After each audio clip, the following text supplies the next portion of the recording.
আল্লাহ রাব্বুল আলামিন বলেন মুমিনদের উপরে আল্লাহ তাআলার বিশেষ অনুগ্রহ ইয বাআসা ফীহিম রাসূলাম মিন আনফুসিহিম, যে তিনি তাদের মধ্য থেকে তাদের জন্য একজন রাসূল প্রেরণ করেছেন। এই রাসূলকে মুমিনদের জন্য আল্লাহ তাআলা বিশেষ অনুগ্রহ হিসাবে ঘোষণা করেছেন। কিন্তু এই আয়াতের তাফসীরে মুফাসসিরিনে কেরাম বলেন যে আমার আপনার নবী শুধু মুমিনদের জন্য অনুগ্রহ, বিষয়টা এমন নয়। যদিও নবীজি মুমিনদের জন্য বিশেষ অনুগ্রহ, কিন্তু আমার আপনার নবী গোটা সৃষ্টি জগতের সকলের জন্যই রহমত, হোক সে কাফের হোক সে মুমিন। আল্লাহ তাআলা কোরআনুল কারীমের মধ্যে বলেন ওয়ামা আরসালনাকা ইল্লা রাহমাতাল লিল আলামিন। আল্লাহ তাআলা বলেন আপনাকে আমি জগৎ সমূহের জন্য রহমত হিসাবে প্রেরণ করেছি। এই সৃষ্টি জগতে যত কিছু আছে সব কিছুর জন্য আমার আপনার নবী রহমত। আমার আপনার নবী শুধুমাত্র যে এই পৃথিবী নামক একটা গ্রহের জন্য রহমত, বিষয়টা এমন নয়। আল্লাহ তাআলা কোরআনুল কারীমের মধ্যে যেই সূরাটা সর্বাধিক পাঠিত সূরা আমাদের জন্য নাজিল করেছেন, সেই সূরার নাম হলো সূরা ফাতিহা। সূরা ফাতিহা সর্বাধিক পঠিত সূরা, এমন একটা সূরা যেই সূরা প্রত্যেক নামাজের প্রতি রাকাতে লাগে। ইমামের পেছনে যখন আমরা নামাজ পড়ি জামাতের সাথে, ইমামের কেরাত মুসল্লির কেরাত, আবার যখন একা পড়ি প্রত্যেক নামাজের প্রতি রাকাতে সূরা ফাতিহার দরকার আছে না নাই? সূরা ফাতিহার শুরুতেই আল্লাহ রাব্বুল আলামিন বলেন আলহামদুলিল্লাহি রাব্বিল আলামিন। আল্লাহ রাব্বুল আলামিন বলেন সকল প্রশংসা আল্লাহর জন্য। কে আল্লাহ? বলে রব্বুল আলামিন, তিনি হলেন জগৎ সমূহের জন্য রব। আল্লাহ তাআলা এখানে আলামিন শব্দটা বহুবচন ব্যবহার করেছেন। আলম এক বচন, আলামিন বহুবচন। তার মানে আল্লাহ তাআলা আমাদেরকে জানিয়ে দিলেন জগৎ শুধু এই পৃথিবী একটা নয়, আরো অগণিত জগৎ যিনি সৃষ্টি করেছেন তিনি কে? অগণিত জগৎ আল্লাহ তাআলা সৃষ্টি করেছেন। এখন পৃথিবীর মহাকাশ নিয়ে সবচাইতে বেশি গবেষণা করে যেই সংস্থা, তার নাম হলো নাসা। এই নাসা গবেষণা করে কিছুদিন পর পর আমাদেরকে নতুন এক একটা গ্রহের খবর দেয়, মানে নতুন একটা আলমের খবর দেয়, নতুন একটা জগতের খবর দেয়। যখন তারা এই খবর প্রচার করে বিশ্বব্যাপী, একেবারে গোটা দুনিয়ার সব মিডিয়াগুলো ফলাও করে প্রচার করে যে নতুন আর একটা গ্রহের সন্ধান পাওয়া গেছে। বিশ্ববাসী অবাক হয়ে যায়, হতবাক হয়ে যায় যে পৃথিবীর বাহিরে আরো গ্রহ আছে, নতুন নতুন গ্রহের আবিষ্কার হয়েছে। কিন্তু আল্লাহ তাআলা ১৫০০ বছর আগে আমার আপনার নবীর কাছে জানিয়ে দিয়েছেন, হাবিব, এই পৃথিবী নামক একটা আলম অথবা একটা গ্রহ আমি আল্লাহ সৃষ্টি করেছি এমনটা নয়, বরং প্রথম আসমানের নিচে অগণিত জগৎ আল্লাহ তাআলা সৃষ্টি করে রেখেছে। আল্লাহ হলেন সেই জগৎ সমূহের রব, প্রতিপালক। আল্লাহ আমার আপনার নবীর ব্যাপারে বলেন ওয়ামা আরসালনাকা ইল্লা রাহমাতাল লিল আলামিন। আপনাকে আমি জগৎ সমূহের জন্য রহমত হিসাবে প্রেরণ করেছি। তার মানে যত জগৎ আছে সব জগতের প্রতিপালক হলেন আল্লাহ, আর যত জগৎ আছে সব জগতের জন্য রহমত হলেন মুহাম্মাদুর রাসূলুল্লাহ। এজন্য আমার আপনার নবীর আগে যত নবী দুনিয়াতে আসছে এদের প্রত্যেকের নবুয়াতির একটা সীমাবদ্ধতা ছিল, মানে একটা এরিয়া ছিল। আমার আপনার নবীর আগে ১ লক্ষ মতান্তরে ২,২৪,০০০ নবী রাসূল দুনিয়া আগমন করেছেন। আমার আপনার নবীর আগে যত নবী এসেছে সব নবীর কথা আল্লাহ তাআলা কোরআনুল কারীমের মধ্যে বলেন নাই। কোরআনুল কারীমে আল্লাহ তাআলা ২৫ জন নবী রাসূলের কথা বর্ণনা করেছেন। ২৫ জন নবী রাসূলের মধ্যে কয়েকজন নবীর কথা আপনাদের শোনাই। আল্লাহ তাআলা এক নবীর ব্যাপারে বলেন ওয়া ইলা আদিন আখাহুম হুদা। আল্লাহ তাআলা বলেন তিনি আদ গোত্রের জন্য তাদের ভাই হুদকে নবী হিসাবে প্রেরণ করেছেন। ওয়া ইলা সামুদা আখাহুম সালেহা। সামুদ গোত্রের জন্য সালেহ আলাইহিস সালামকে আল্লাহ তাআলা নবী হিসাবে প্রেরণ করেছেন। ওয়া ইলা মাদিয়ানা আখাহুম শুআইবা। আল্লাহ তাআলা বলেন মাদিয়ানবাসীর জন্য শুআইব আলাইহিস সালামকে আল্লাহ তাআলা নবী হিসাবে প্রেরণ করেছেন। আমার আপনার নবীর আগেও অনেক জলিলুল কদর পয়গম্বর এসেছে। সাইয়্যিদুনা হযরত মূসা আলাইহিস সালাম, পবিত্র কোরআনুল কারীমের মধ্যে তার নামটা সবচাইতে বেশি বার আছে, প্রায় 160 বারের উপরে তার নাম আছে। হযরত মূসা আলাইহিস সালাম কত জলিলুল কদর পয়গম্বর, সরাসরি আল্লাহ তাআলার সাথে কথা বলতেন। আল্লাহ তাআলা বলেন ওয়া কাল্লামাল্লাহু মূসা তাকলিমা। একেবারে সরাসরি আল্লাহর সাথে কথা বলতেন মূসা আলাইহিস সালাম। কিন্তু এই মূসা আলাইহিস সালাম সারা পৃথিবীর মানুষের জন্য নবী নয়, তিনি বনি ইসরাইলদের জন্য নবী। আবার সব বনি ইসরাইল ওনাকে নবী হিসাবে মানে না। দাবি করে ইহুদিরা যে তিনি শুধু আমাদের জন্য নবী, ইহুদিদের নবী। তাহলে মূসা আলাইহিস সালাম বনি ইসরাইলের নবী, ইহুদিরা দাবি করে তিনি শুধু আমাদের নবী, আর কারণ নয়। ঈসা আলাইহিস সালাম কত বড় জলিলুল কদর পয়গম্বর, আল্লাহ তাআলা পিতাবিহীন তাকে দুনিয়াতে পাঠিয়েছে। আল্লাহ সুবহানাহু ওয়া তাআলা মারইয়াম আলাইহিস সালামের গর্ভে পিতাবিহীন তাকে পাঠিয়েছেন। লম্বা ইতিহাস। যখন মারইয়াম আলাইহিস সালাম তাকে প্রসব করলেন, দুনিয়ায় আসলো ঈসা আলাইহিস সালাম। তিনি যখন দুধের শিশু ঈসা আলাইহিস সালামকে কোলে করে লোকালয়ে আসলেন, তার কওমের কাছে আসলেন। স্বাভাবিক সবাই জানে মারইয়ামের তো বিবাহ হয় নাই, তাহলে সন্তান কোথা থেকে আসলো? তার মানে যার বিবাহ হয় নাই তার যদি সন্তান হয় তাহলে তাকে খারাপ বলা হয়, এটা স্বাভাবিক বিষয়। এই কথাটা তারাও বলতেছে। তারা বলে ইয়া উখতা হারুনা মা কানা আবুকি ইমরাআ সাউইন ওয়া মা কানাত উম্মুকি বাগিয়া। বলে হে হারুনের ভগ্নী, তোমার আব্বাও ভালো মানুষ, তোমার মাও তো খারাপ না। তার মানে বোঝাতে চাচ্ছে তোমার বাপ মা এত ভালো মানুষ, কিন্তু তুমি এই সন্তানরে পাইলা কোথায়? মারইয়াম আলাইহিস সালামের জবানে কোনো কথা নাই। তিনি কোলের ওই শিশুর দিকে ইশারা করে দিলেন। ফাশারাত ইলাইহি, ইশারা করে বুঝাইতেছেন যে আমারে কিছু জিজ্ঞাসা করো না, তোমরা একেই জিজ্ঞাসা করো। বলেন তো দুগ্ধপোষ্য শিশু, 1-2 দিনের শিশু কথা বলতে পারে নাকি? একটু জোরে বলেন না, পারে নাকি? কিন্তু আল্লাহ যদি চায় তাহলে এটা সম্ভব কিনা? যখন তারা ইশারা করেছে, মূলত তাদের মধ্যে 2টা দলে ভাগ হয়ে গেছে। এক দল বলতেছে যেহেতু মারইয়ামের বিবাহ হয় নাই, তারা মারইয়ামকে অপবাদ দিচ্ছে ব্যভিচারিণী হিসাবে। আর এক দল বলে যেহেতু মারইয়ামের বিবাহ হয় নাই, সন্তান গর্ভে আসছে, তাইলে এটা সাধারণ কোনো সন্তান নয়, এটা হলো আল্লাহর সন্তান। নাউযুবিল্লাহ। আল্লাহ তাআলা কোরআনুল কারীমের মধ্যে সেই কথাই বলেন, ওয়াকালাতিল ইয়াহুদু উযাইরুন ইবনুল্লাহ ওয়াকালাতিন নাসারাল মাসীহ ইবনুল্লাহ। ইহুদিরা বলে উযাইর আলাইহিস সালাম আল্লাহর সন্তান, নাসারা খ্রিস্টান যারা এরা বলে ঈসা আলাইহিস সালাম আল্লাহর সন্তান। কিন্তু ঈসা আলাইহিস সালাম নিজের পরিচয় দিয়ে কি বলেন? আল্লাহ তাআলা ওই দুগ্ধপোষ্য শিশুর জবান খুলে দিলেন, ইশারা করেছেন ফাশারাত ইলাই। এইবার ওরা বলে ক্বালু কাইফা নুকাল্লিমু মান কানা ফিল মাহদি সাবিয়া। এই দুগ্ধপোষ্য কোলের শিশু এটা আবার কথা বলতে পারে নাকি? কেমনে কথা বলবে?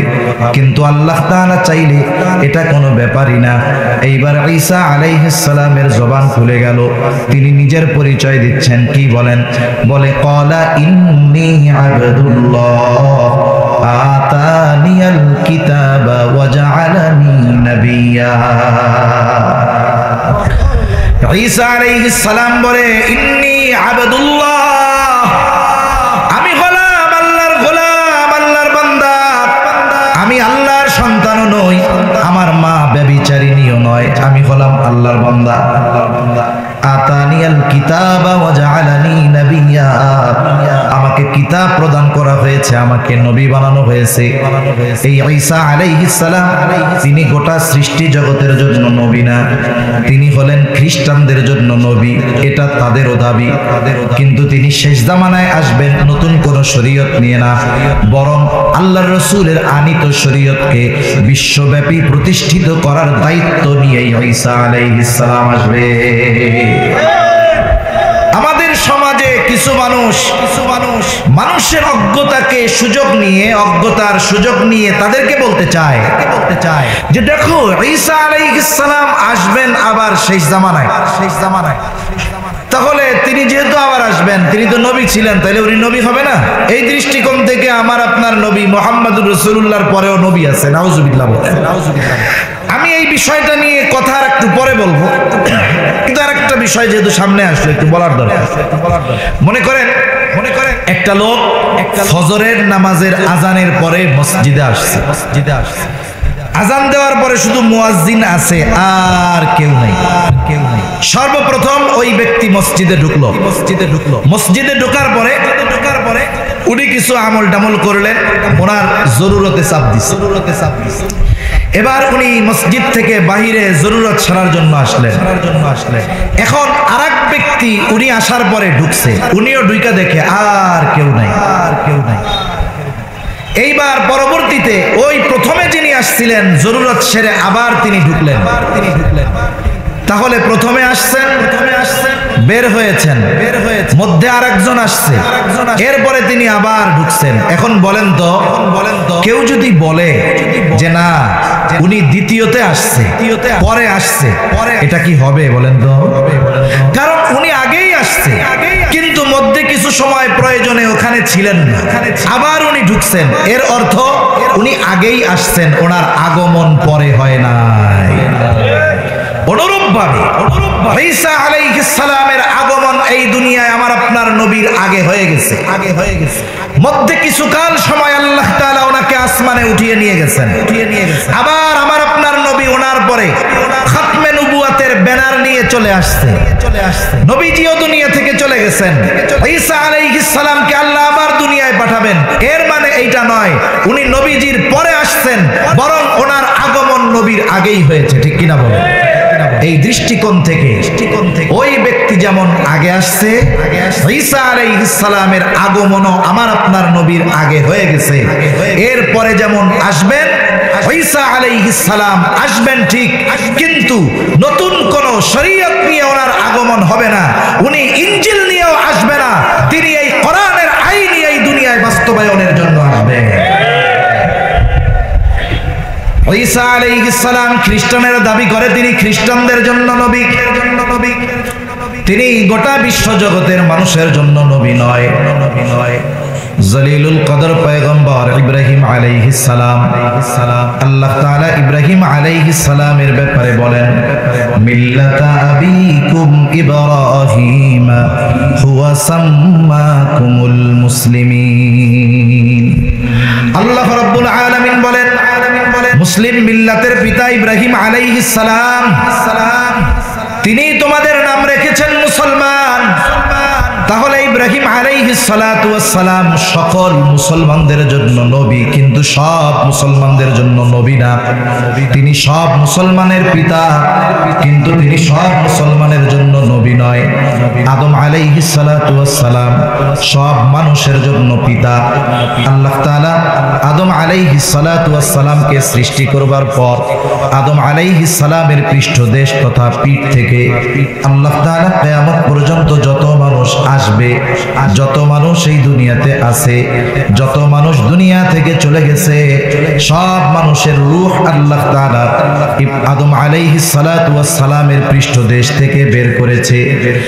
আদম আলাইহিস সালাম গোটা সৃষ্টি জগতের সব মানুষের পিতা, যারা চলে গেছে তাদেরও পিতা, যারা আছে তাদেরও পিতা, যারা কিয়ামত পর্যন্ত আসবে সবার পিতা, কিন্তু সব মানুষের জন্য নবী না।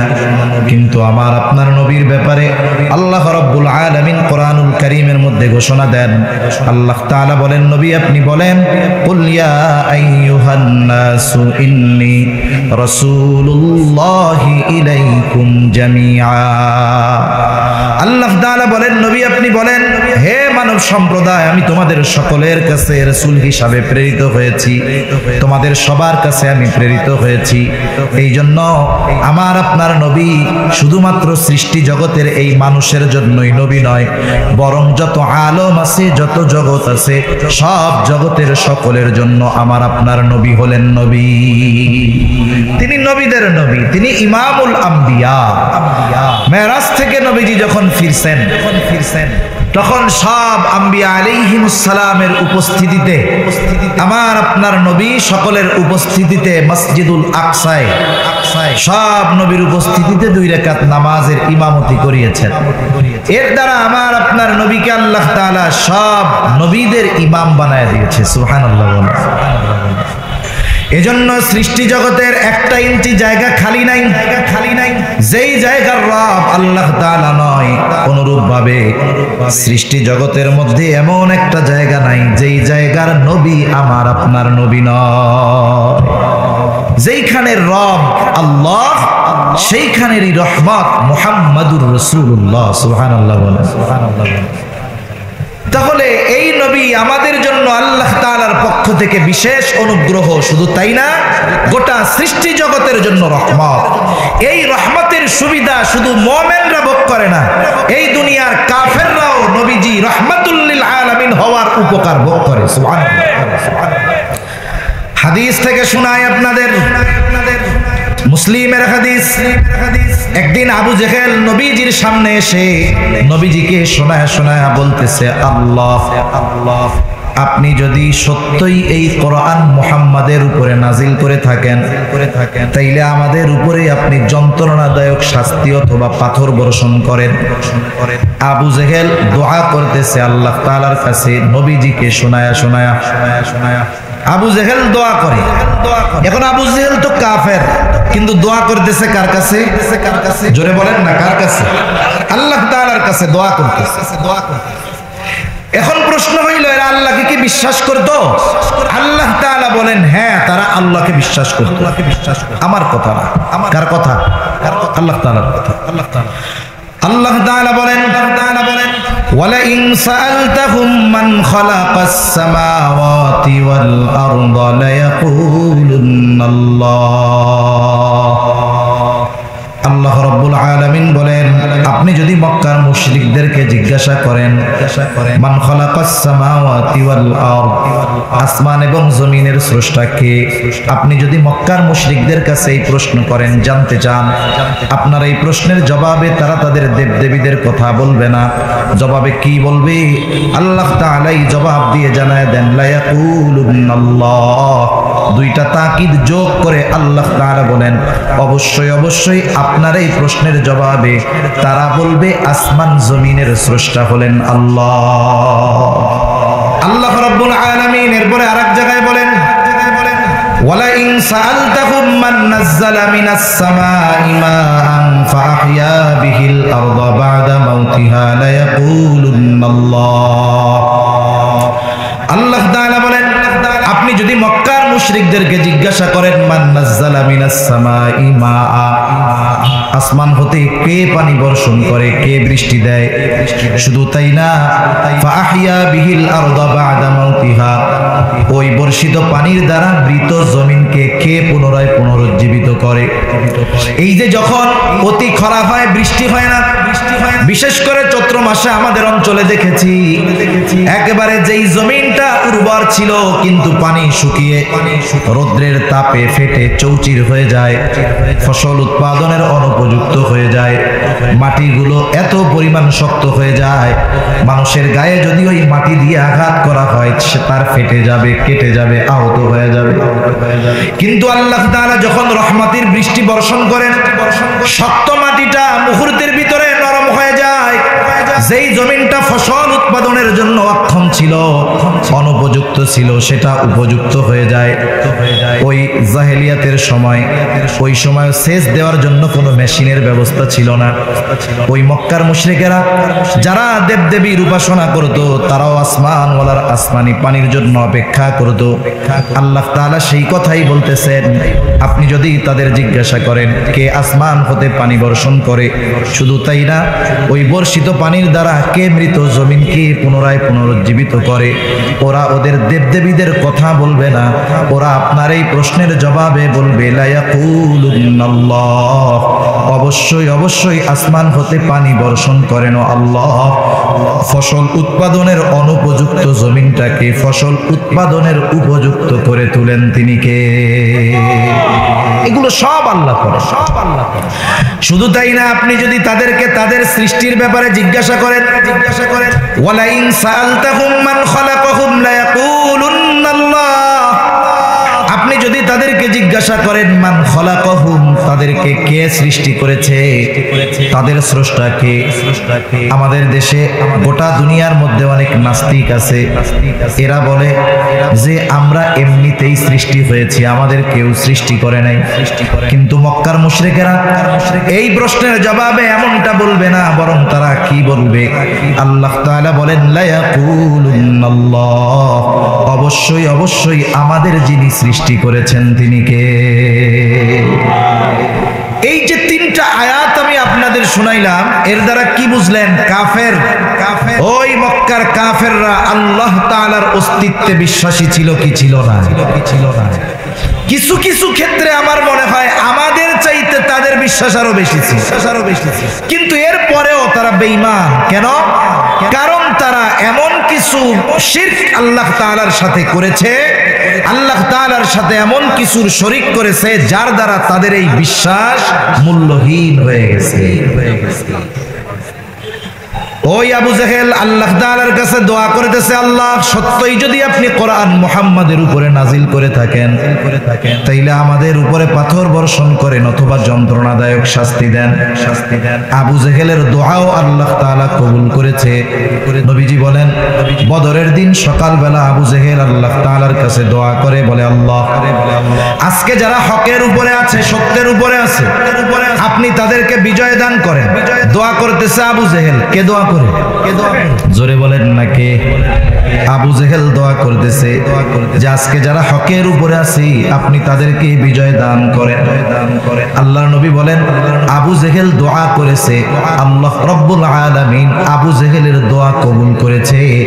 বদরের দিন যারা হকের উপরে ছিল, সত্যের উপরে ছিল, আল্লাহ তাআলা তাদেরকে বিজয় দান করেছে। এখন কথা হইল, আবু জেহেল যে এই দোয়া করতেছে এটা নবীজিকে শুনায়া করার দরকার কি? একা একা করলেই তো হইতো গভীর রাত্রে, যে আল্লাহ মুহাম্মাদের উপরে যদি কোরআন নাজিল আপনিই কইরা থাকেন তাইলে আমাদের উপরে পাথর বর্ষণ করেন, নাইলে যন্ত্রণাদায়ক শাস্তি দেন। সামনাসামনি নবীকে শুনিয়ে এই দোয়া করার কারণ হলো মূলত উদ্দেশ্য আযাব আসুক এটা নয়, বরং নবীজিকে কথার মাধ্যমে কষ্ট দেওয়া। এ সমাজে অনেক মানুষ আছে, একজন আপনার শত্রু হওয়ার জন্য তার বিরোধিতা আপনার করা লাগবে না। অনেক মানুষ আপনার কল্যাণ, অগ্রগতি, উন্নতি দেখে হিংসায় আপনার শত্রু অটোমেটিক হয়ে যাবে। এরকম আছে না নাই? আছে। মনে করেন একজন গরিব মানুষ, একবারে নিঃস্ব অসহায়, মানুষের বাড়িতে কাজ করে খাওয়া লাগে। এই লোকটার অভাব, 3 বেলা পেট ভরে কোনোদিন খাইতে পারে নাই। লোকটা একটা মানুষের বাড়িতে কাজ করে, অনেক ধনী মানুষ, কিন্তু সে চিন্তা করছে আমি কষ্ট করি আমার সন্তানকে দিয়ে এই কষ্ট করানো যাবে না। সন্তানকে লেখাপড়া শিখিয়েছে, বড় আলেম হয়েছে, অথবা জেনারেল লাইনে লেখাপড়া শিখাইছে। এক সময় সে বড় এক ব্যক্তিত্ব হয়ে গেছে, অনেক সম্পদের মালিক হয়ে গেছে। গ্রামের মানুষ চায়ের দোকানে বলা বলি করে যে অমুক চাচার ছেলে অনেক বড় আলেম, অথবা অনেক বড় ডাক্তার, ইঞ্জিনিয়ার, চাচার সব কষ্ট দূর হয়ে গেছে। শুনলাম ঢাকায় বাড়িও আছে, চাচারে নাকি সেইখানে নিয়ে যাবে, চাচার কষ্ট শেষ। এই যে চাচার উন্নতি, অগ্রগতি, কষ্ট চলে গেল, এই কারণে গ্রামের সবাই আনন্দিত হবে না।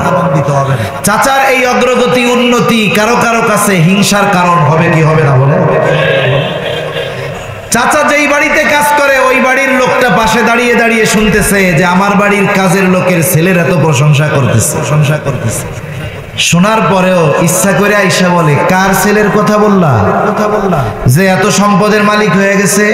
বলে চাচা অমুকের ছেলে। আরে রাখো মিয়া, ওর ছেলে এত বড় পয়সার মালিক, এত বড় ডাক্তার ইঞ্জিনিয়ার, এই খবর শোনার আগে আমি মরলাম না কেন?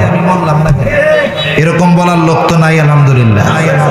এখন বলেন তো এই টাইমে যদি আজরাইল আইসা বলে আপনার তো মরতে মন চায়, তাহলে এখনই আমার সাথে চলেন, কি বলবে? আরে মিয়া মরতে চাইছি নাকি? এটা তো এমনিই কইছে, ঠিক না? আসলে কি আবু জেহেল চায় তার উপরে শাস্তি আসুক? ওই যে যেমন বলছে ওই লোকটারে ছোট বানানোর জন্য, যে এই খবর শুনে মরলাম না কেন, আবু জেহেল নবীজিকে শোনায় বলতেছে কষ্ট দেওয়ার জন্য কথার মাধ্যমে, যে আমার মতো লোক এই মক্কায় কেউ নাই, সব আমার পেছনে ঘরে, সম্পদ আমার আছে, নেতৃত্ব আছে, চেহারা সুন্দর, কিন্তু আপনি কোরআন নাজিল করলেন মুহাম্মাদের কাছে যার পক্ষে কেউ নাই। আপনি কি লোক আর পাইলেন না? নবীকে এই কথার দ্বারা মূলত আবু জেহেল কষ্ট দিতে চায়। অনেক সময় আছে আপনারা দুইজন বন্ধু মনে করেন এক জায়গায় বেড়াতে গিয়েছেন, আপনি আপনার বন্ধু খুব মুআদ্দাব ভদ্র মানুষ, শরীফ মানুষ যদি তাকে কথার দ্বারা আঘাত দেয় সে কোনো জবাব দেয় না, কিন্তু আপনি বন্ধু তো চেতা মানুষ। এখন কোন ব্যক্তি যদি আপনার সামনে আপনার বন্ধুকে তিরস্কার করে, কথার দ্বারা কষ্ট দেয়, বন্ধু যদিও চুপ থাকে, সাথে থাকা বন্ধুটা কিন্তু চুপ থাকে না, বরং বন্ধুর পক্ষ নিয়ে জবাব দিয়ে দেয়। কি বলে যে এই মিয়া ওনারে ভদ্র মানুষ পাইছো তাই না, কিছু বলে না তো, এই জন্য যা মন চায় বলো তাই না, আমাকে বলে দেখতে অবস্থা খারাপ বানায় দাও। নবীজি কোনো প্রতিবাদ করেন না, কথা বলেন না, কিন্তু আমার আপনার নবী কষ্ট পাইতেছে, আমার আপনার নবীকে সে কষ্ট দিচ্ছে, আল্লাহ তাআলা জানে। নবী যদিও চুপ, আমার আপনার নবীর পক্ষ থেকে আল্লাহ তাআলা জবাব জানায় দিয়েছেন। জবাব জানায়া আবু জেহেল, উতবা, সাইবা সহ গোটা দুনিয়ার কাফেরদেরকে জবাব দিয়ে কেমন যেন আল্লাহ তাআলা বলেন, ওয়ামা কানাল্লাহু লিয়ুআযিবাহুম ওয়া আনতা ফীহিম। আল্লাহ তাআলা আমার আপনার নবীকে কেমন যেন জানায় দেন, কাফেরদেরকেও জানায় দেন যে তোরা তো শাস্তির উপযুক্ত, কিন্তু তোদেরকে শাস্তি দেই না কেন শুনা নেই। আল্লাহ তাআলা বলেন আপনি যতক্ষণ তাদের মধ্যে অবস্থান করবেন আমি তাদেরকে শাস্তি দিব না। এর কারণটা কি বলেন তো?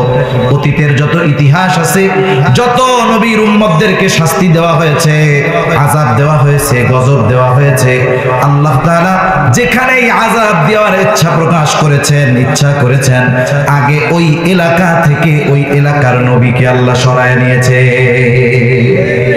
একটা এলাকায় গজব আসছে আর ওই জায়গায় ওই এলাকার নবী ছিল, এমনটা কখনো হয় না। লূত আলাইহিস সালামের সম্প্রদায়কে আল্লাহ শাস্তি দিতে চেয়েছেন, আগে সরায় নিছেন, এরপরে আযাব দিয়েছেন। কারণ লূত আলাইহিস সালাম গোটা সৃষ্টি জগতের নবী ছিলেন না, উনি নির্দিষ্ট একটা কওমের নবী ছিলেন। কিন্তু বলেন তো আমার আপনার নবী নির্দিষ্ট কোন জাতির নবী নাকি? নির্দিষ্ট কোন এলাকার নবী নাকি? আমার আপনার নবী গোটা সৃষ্টি জগতের জন্য নবী। তার মানে ওই পৃথিবীর জমিনে নবীর অবস্থা, আর আল্লাহ তাআলা রহমত দুনিয়ার উপরে আছে, আর আল্লাহ তাআলা আযাব দিবেন এটা হতে পারে না। এই জন্য কাফেররা আযাব শাস্তির উপযুক্ত হওয়ার পরেও শুধুমাত্র আমার আপনার নবীজির কারণে আল্লাহ তাআলা তাদের শাস্তি দেয় না।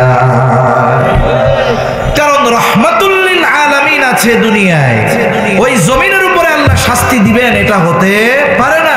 এজন্য কাফেররা শাস্তির উপযুক্ত হওয়ার পরেও শুধুমাত্র নবীজি রহমাতুল লিল আলামিন হওয়ার কারণে নগদে আল্লাহ তাআলা তাদেরকে শাস্তি দেন নাই।